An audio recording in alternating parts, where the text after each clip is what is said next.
Okay, I guess almost everybody's here, so we'll get started. I hope everybody had a great Memorial Day, long weekend, and I haven't been seeing you for almost 2 weeks from now. Um, and now it's also the time to welcome our first big project, which is the source-based essay. So during this class, there will be no time for group discussion. It's just me talking, so feel free if you have to do something along the side. All the notes are on the website, and this video will be also published. So let me just briefly introduce what is our first assignment, and I know many of you might have questions, but we have a very tight schedule today, so please reserve our questions to the end of the class, and I'll stay for a bit longer and answer hopefully all of your questions. All right, so let me share my screen. Um, oh, by the way, a few quick words on your previous homeworks. So by the way, everybody can see my screen, right? Can see the website. Great. Right. So just a few words for the passing few assignments. So um, great job. In general, um, I think there are some connections between many of your comments on items from Elements of Style and your first assignment. Many of you complain about the rule about like never overgeneralize, never overwrite, never use over exaggeration, etc., etc. I think what E.B. White meant to convey is that this is a rule of thumb. This is a sort of a principle when you are writing something for a purpose, right? Um, so in general, if you think that there is a sentence or some words that you can delete, you should always consider deleting them. And I know it's hard. You wrote every word, you worked for it, you are sometimes emotionally attached to some of the sentences. And you might think that those are brilliant, and sometimes those are. But not all brilliant sentences will serve a purpose coherently in a specific writing. So many times, if you just sit a piece of writing aside and wait for a bit and then come back, you realize that when you're less emotionally attached to all of those wonderful pieces, you might realize that, if you delete some sentences, it works even better. And I observed this in many of your writings for the first assignment.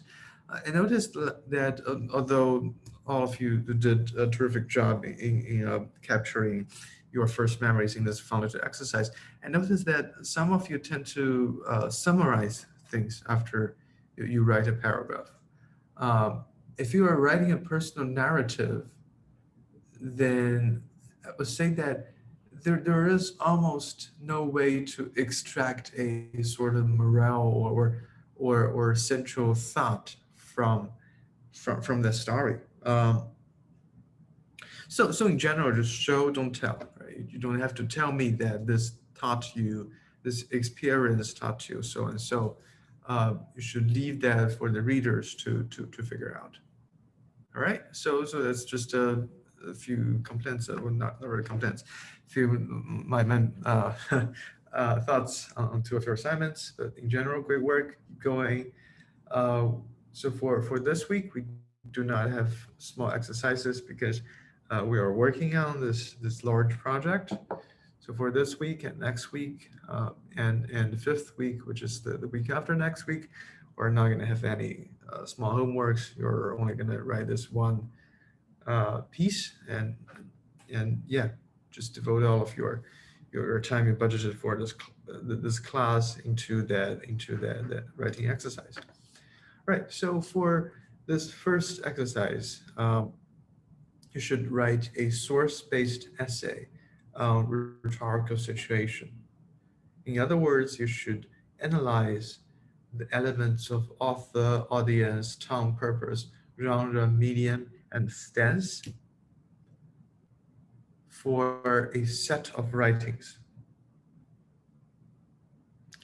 So we talked about what is author, what is audience, what is tongue, what is genre and medium. I'm not sure if we spend too much time on purpose and stance, but just because we didn't talk about that in class, it didn't mean that you shouldn't include that in your analysis. So if you go back to the notes, these are all in the notes. You should include all of these elements in your analysis. So this is a rhetorical analysis. And then the purpose of this assignment is really just to practice your or enhance your understanding of the rhetorical terms and the toolkit or the frame you'll be using for the rest of the semester, right? So you should find a set or a group of writing. So typically you just find 4 pieces of writing and they should have a central theme, and you just do rhetorical analysis on those group of writings. For example, well, those writings could be either. So we talked about the spectrum of propaganda and joke during our first class, right? So for this exercise, I would like you to find writings more towards propaganda. So you would find writings that serve purposes. For example, political writings or writing in a political context are great examples of writing that serves a purpose, right? So for example, if you want to study the media posts, the official statements, and the journalism pieces around, for example, the withdrawal from Afghanistan, there are tons of materials and it's timely. This is just one of the examples. So, for example, if this is indeed your topic of interest, you can have 4 pieces. One is, for example, a public statement. The other is a is a piece from New York Times. The third is Twitter from a tweet from Joe Biden, for example. The fourth could be some of the criticism from for example, Republican politician, etc., etc. Just find 4 or 5 pieces, and you could do a rhetorical analysis. You could analyze all of their author, their audience, their and all other elements of rhetoric, and you would analyze and see whether they are effective, and if they are effective, to whom they are effective. Okay. So there are 3 examples of rhetorical analysis. You can click on these links, and this will take you to CUNY Academic Commons. And interesting. Doesn't allow me to log in. Let me just try one more time. Okay, this should do. And the first, interesting. But never mind. I believe your credential should work. So the first piece by Sadia is the best piece, I believe, or the piece that I like the most. It follows a rather traditional format. It analyzes each of these pieces under this framework one by one. If you couldn't figure out a better format or better structure of your piece, just follow Sadia's example. I think it's a great starting point. So a few of the format restrictions. So the length should be roughly 6 to 7 pages, but so this is set by the college, right? But I'm the one who would be grading it, and I think I would rather see short pieces that are interesting and concise rather than long pieces where you're just throwing words at me trying to make up the page count.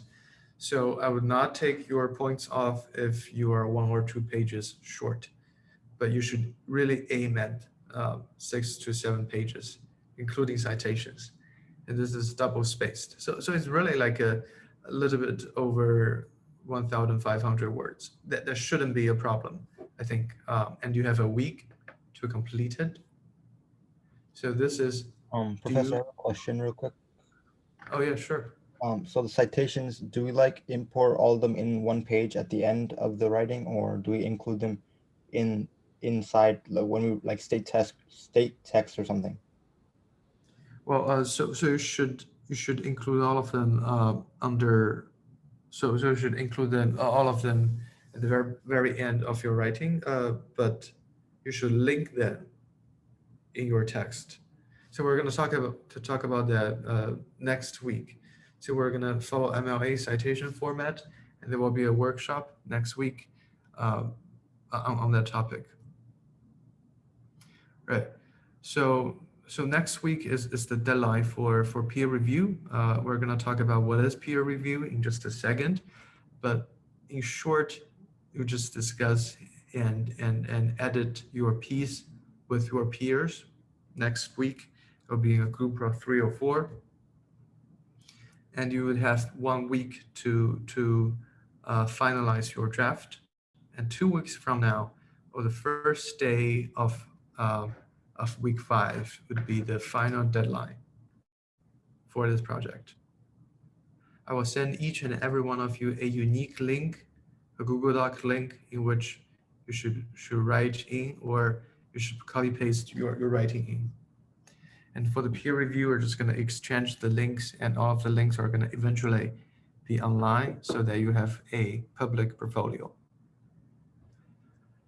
Alrighty, so let's see. Maybe I should really just take a look at this page. You should have all the information that you need, uh, the detailed requirements, the format, the the resources, which is really just the key items that we talked about during first week, and also has a few examples of rhetorical analysis and a few articles that I think could serve as great examples of the materials that you might be using for rhetorical analysis. It could be political, it could be religious, or it could be um, just some articles from any kind of newspaper. Okay, let me quickly see if you have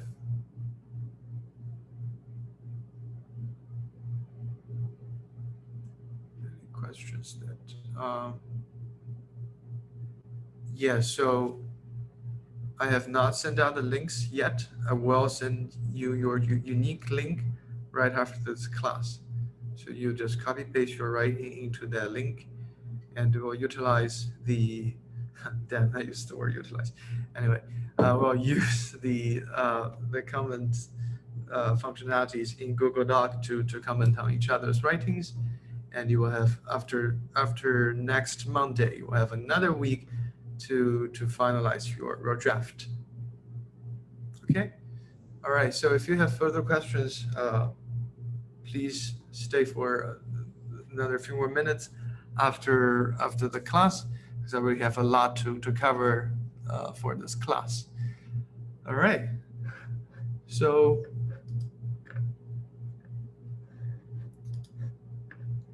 we talked about that. Now let's move on to the sources that you need.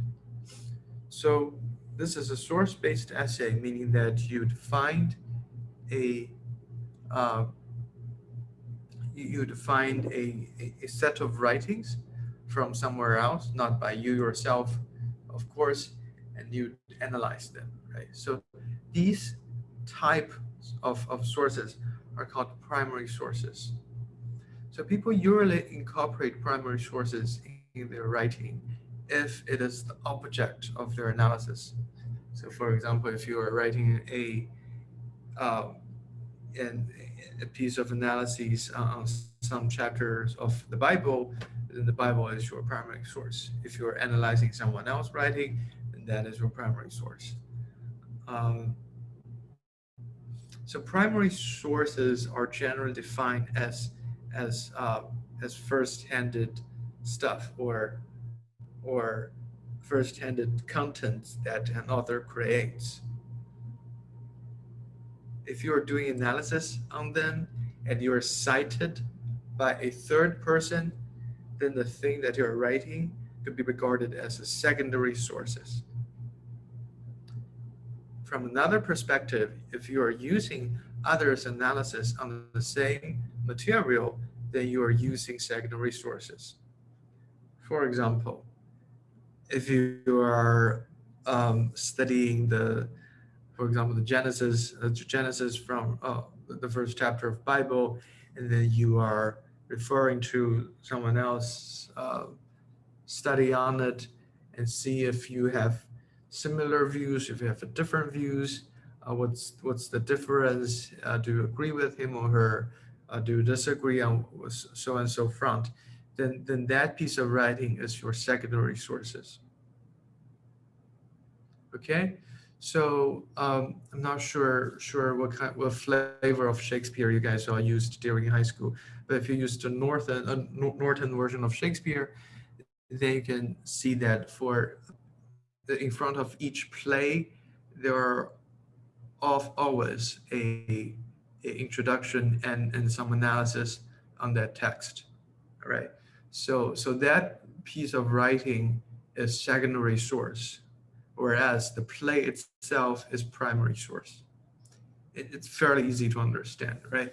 And tertiary sources are just index, abstract, organized, or just a review of primary and secondary sources. So this is not of critical importance in our first assignment. If you don't have time, then it's okay if you if you don't read this. But for this assignment, you would pick your 4 or 5 pieces of writings as your primary source, which you are going to analyze. And you should also use secondary sources.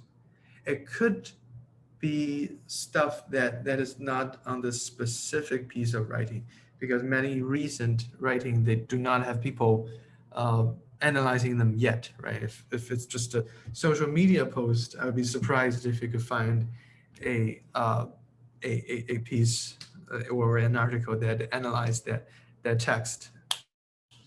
But just on the same topic, so it could be a commentary on the journalism of the withdrawal from Afghanistan, for example, or anything that could provide the context to your writing.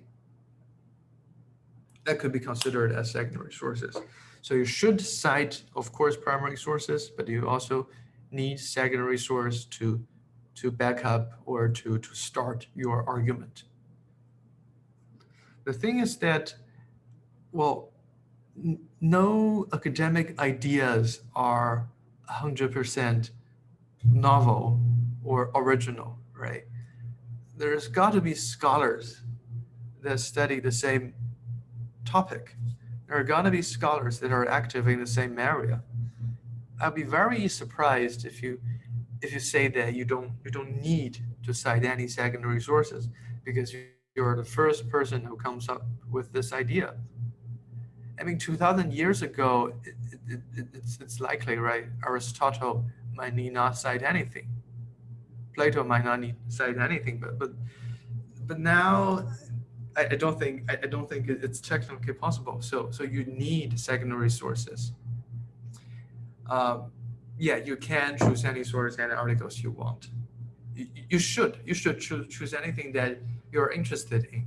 It doesn't matter what articles are those, right? If you're interested in U.S. Open, for example, pick some articles from the newspaper that either analyze the run of a player or the commercial side of things, or anything that you like. Let me see if there's any restrictions posted from the college. I don't think that's the case, but Uh,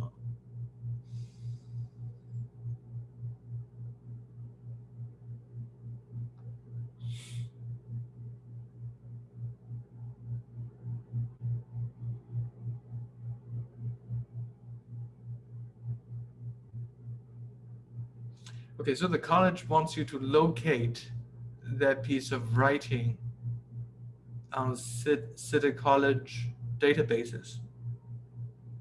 That's a bit silly. I'm not gonna enforce that. But it's great if you can find that article, for example, in City College's database. But it's okay if you don't, right? You are not gonna stay in City College forever, and there are many other ways to find articles. Yeah, just don't care. Yeah, ignore that.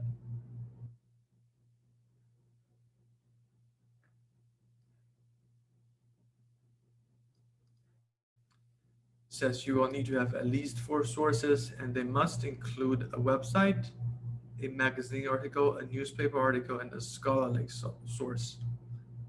So I'm also gonna not enforce that because you need secondary sources for sure, right? But I really don't care what are your other sources. It could be from anywhere, and you don't have to locate them in City College database. I don't think that's necessary. Well, realistically, every piece of writing from any major newspaper could be located in one of the City College databases. Well, you could try to locate that, but it's just a link, right? It's not that important. It's okay. Just cite those articles, cite the secondary sources, which is the scholarly articles, and yeah, you're good. You should choose anything that you are interested in. Okay. All right. I So got we a talk. question. Yeah, sure. So how many secondary sources do we need? What was At that? least one? I say It how doesn't matter. many? So so in total, you should cite 4 things, right? You could pick, for example, 3 as your primary sources, and the other one is your academic source, Oh, secondary source. But in total, you should at least cite 4 things, and at least one of them should be secondary source.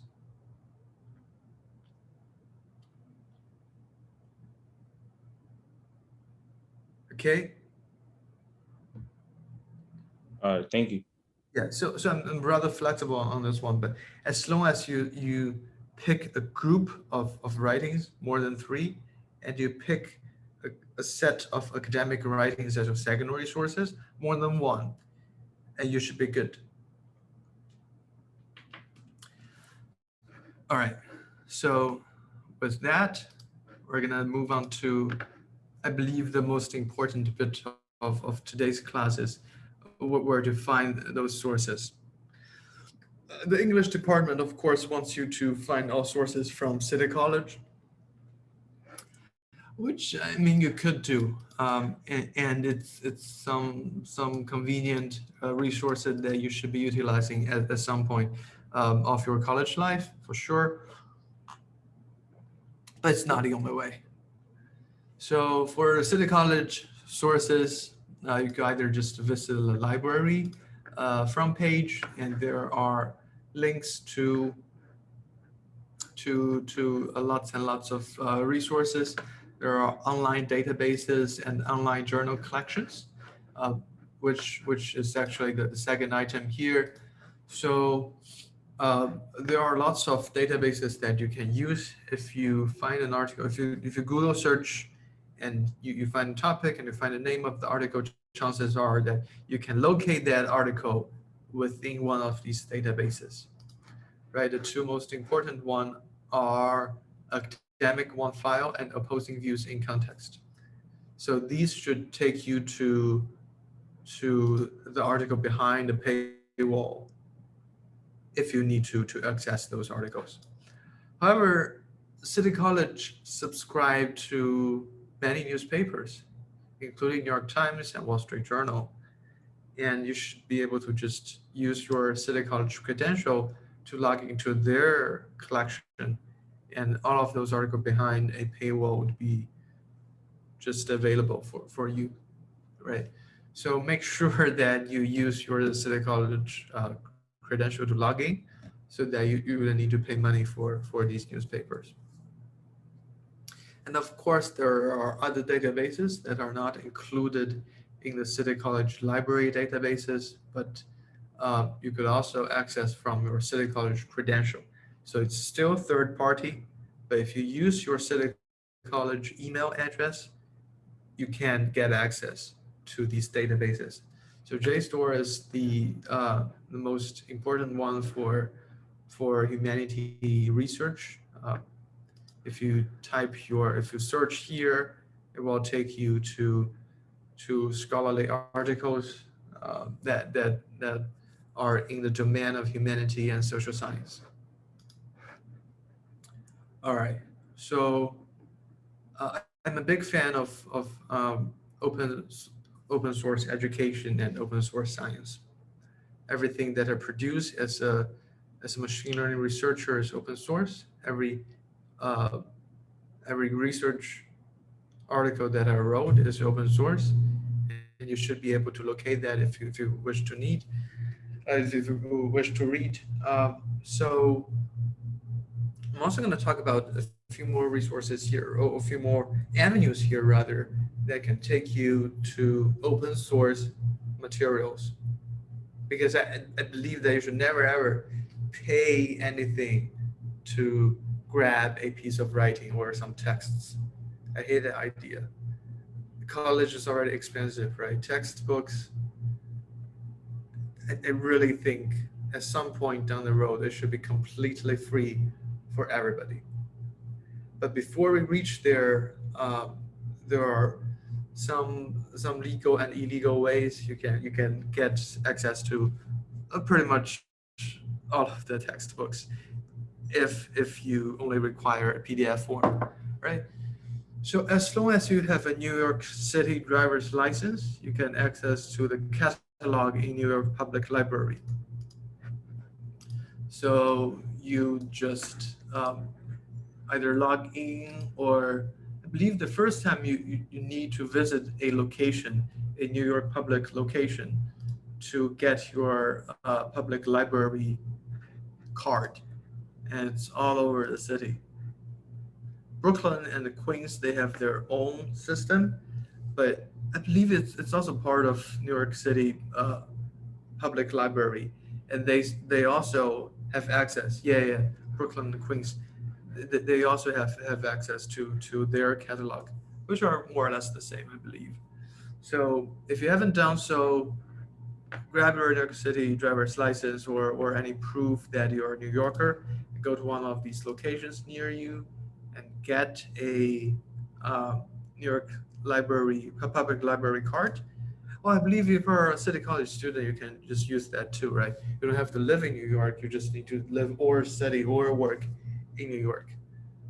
Visit one of these locations. The closest one to the college should be this one, 125, I think, or is the Morningside Heights one maybe a little bit closer? I don't know. So either location or any location of these, you should visit it, and you should get a library card, and it will take you to this massive catalog. So there are scholarly journals, resources. There are also just books, including bestsellers, including new books that you can just get access and read. There are also, this is Naima Coaster. She used to tell me. So there are also videos that are available. There are also audiobooks. It's all completely free. So the only time you need to pay anything on this website or to New York Public Library is when you borrow a physical copy of the book and you forget to return it. Otherwise, it's completely free. Okay, so that's that. There are also completely open source collection of sources. So, for example, Project Gutenberg is the most famous one. So the idea behind Project Gutenberg is that so all of the IP of the intellectual property, depending on the country you're living, they all have an expiration date. So copyrights on books, they will expire, I believe, in 100 years or so in the States, and it's slightly shorter in Australia. It's the same in Europe, in most part of Europe, I think. But so Project Gutenberg is a collection of books whose copyright has expired. So it's legally open, right? So you can just search for any books that has been published more than, it's 50 years, interesting, rather than 100. That's even better. So any book that has been published before, this is another collection. So any books that has been published before 1971, if it is famous, should be able to locate it here. For example, if let's say Virginia Woolf,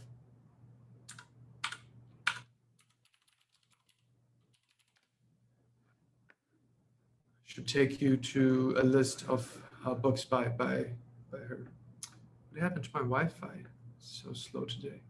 Anyway, if you're searching for a copy of the old book, it's here. It should be here. This is Dalloway. This is the best. You can read it online in HTML format. You can just read it, right? Or if you have a Kindle reader or something, you can click on the EPUB and it will just be in a slightly fancier format like this. Give me one moment. How do I, jeez. Okay, like this. So this is compatible with your Kindle reader, etc., etc. It's also compatible. It could also be read on your phone. You can just read it, right? No fee at all. So this is Project Gutenberg.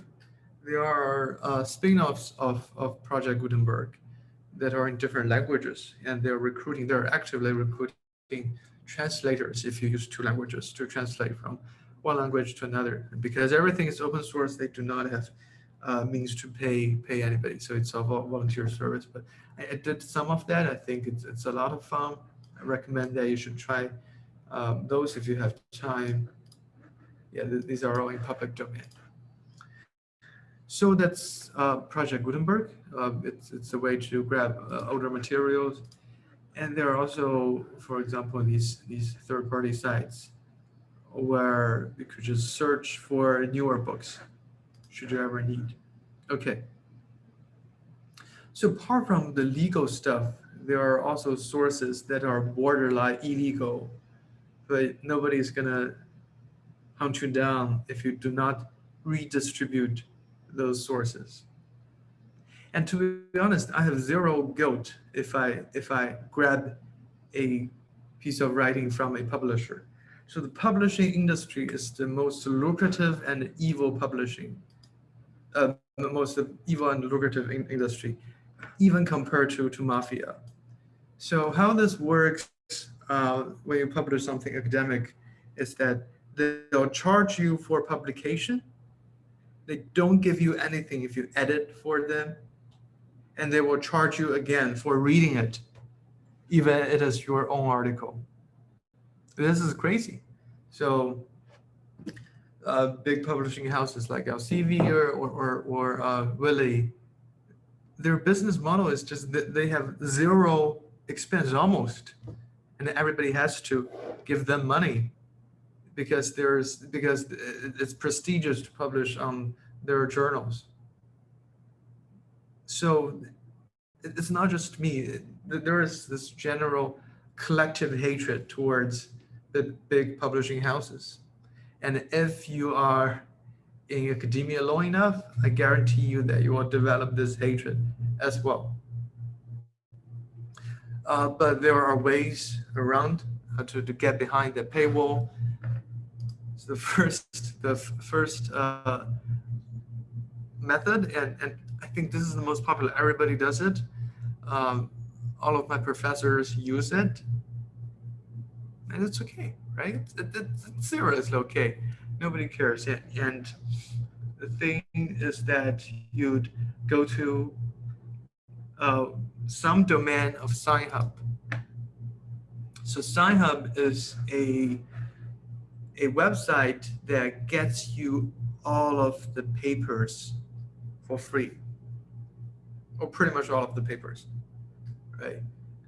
The way it works is that if you are using your computer in the university to access that, then it will cache that PDF and distribute it to everybody else. So this website, it is sued by lots and lots and lots of government in the world, and allegedly the server of this website is located in North Korea.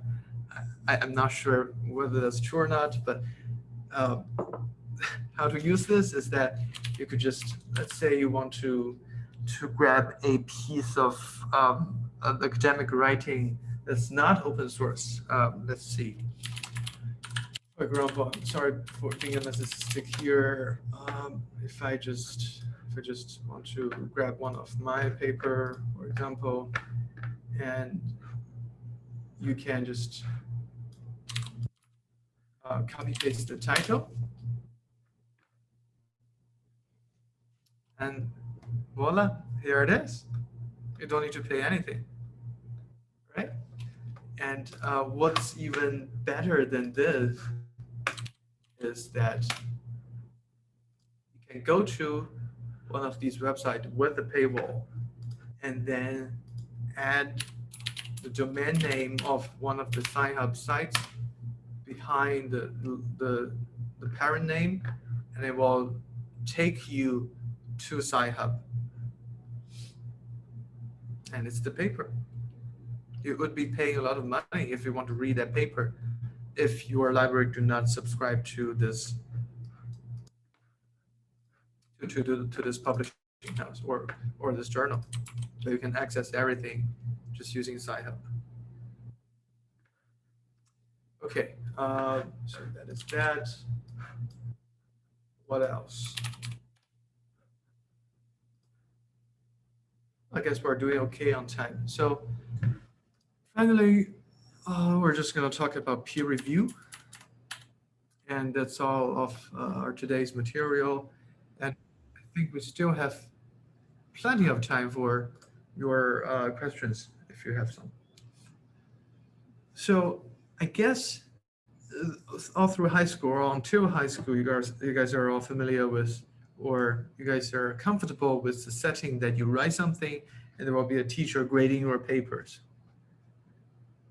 The problem is, as you march into college and beyond, there are no such authoritative role as a teacher who can just grade others' papers.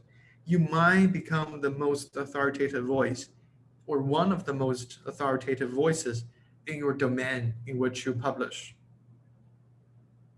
So who is to decide whether you should publish or not, right? If you send a work to a publisher, how can they decide whether this is valuable or not for their readers? So the system that works in academia in general is called peer review. So there is no one guy sitting there grading your writing, but rather you're grading each other's writings. So the way it works is that there's a group of people, or just abstractly or vaguely, you have colleagues and peers that work in the same subdomain. It could be very, very specific, or it could be border. So for example, I'm working on experimental short fiction, and my daytime job, during my daytime job, I'm working on statistical learning for autonomous drug discovery, et cetera, et cetera. There are subdomains, and they are all people that I know who work in the same domain. It is those people who are going to decide collectively, they're going to decide whether I should publish or not. So there are three players here. There's the writer, the one who submits a piece of writing. There's the publisher or the editor. So the editor belongs to the publishing house. And there are the peers. So these are the three players here. The way it works is that you submit your writing to your publisher or to your editor. The editor assigns that. So the publishing house would assign that to a specific editor in-house. And the editor would do a first assessment to see whether this is completely garbage or not. Most of the time it is not, right? But the job of the editor at this point is to see whether this is relevant, whether this is complete, whether this is something that someone puts effort to it. After they have established that this is not complete waste of time, they would do a what's called a trade decision, and you would accept this, right? As long as you're not just sending garbage in. So after this is established, they will select some of your peers for a external peer review. So the publishing house would email your colleagues not at the same institution, because there's conflict of interest if it emails your colleagues at the same institution, but rather it would email colleagues of yours that are in a different institution, and they would invite them for a review. So they would send a paper to your peers or to your colleagues, and they would write review for your writing. And finally, the editor from the publishing house would gather all the comments, and they would have a final decision based on those peer review, whether you should publish or not. So there are a few types of peer review, right? So so nowadays in most traditional science field, we have what's called a double anonymized review, meaning that the reviewer doesn't know who the author is, and the author doesn't know who the reviewer is. So that, first of all, the reviewer would not judge the work based on the identity of the author, right? So everybody would be judged based upon the quality of the work. It will not be intimidated if this is a writing from a Harvard professor. It will not ignore the writing if it is from a random guy on some subpar university. No, it would only look at your quality of the writing. And it also ensures a fairer process if the author doesn't know who the reviewer is. Right, so you could take the reviews more objectively. And the reviewers at the same time could be reassured that the authors are not going to have any personal feelings because they do not know who the reviewers are. So they can produce more objective comments. Okay, so during this class, or rather during next class, next Monday, we're gonna have a mock version of the peer review. So what is gonna happen is that I'm gonna serve as the role of the editor, although there's no evil publishing house behind me, and you are each other's peers.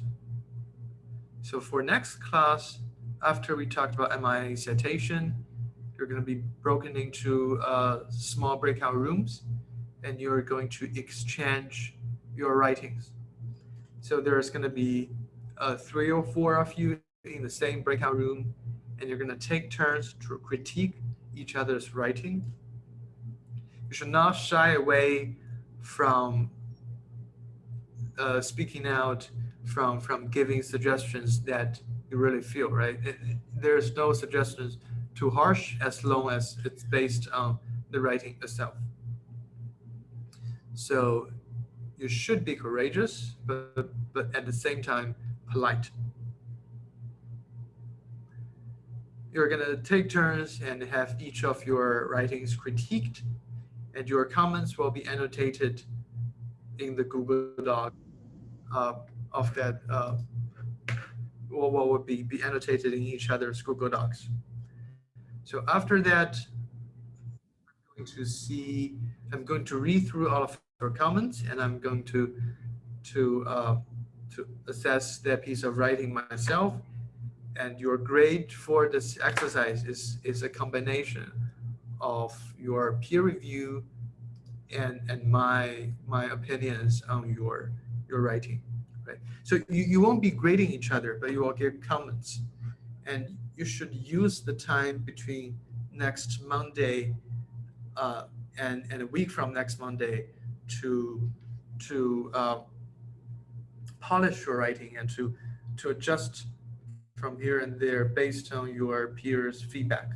So I'm also going to be grading you based upon how much you did or how much you changed from each other's constructive suggestions. All right, so I think that's all of the material to cover today.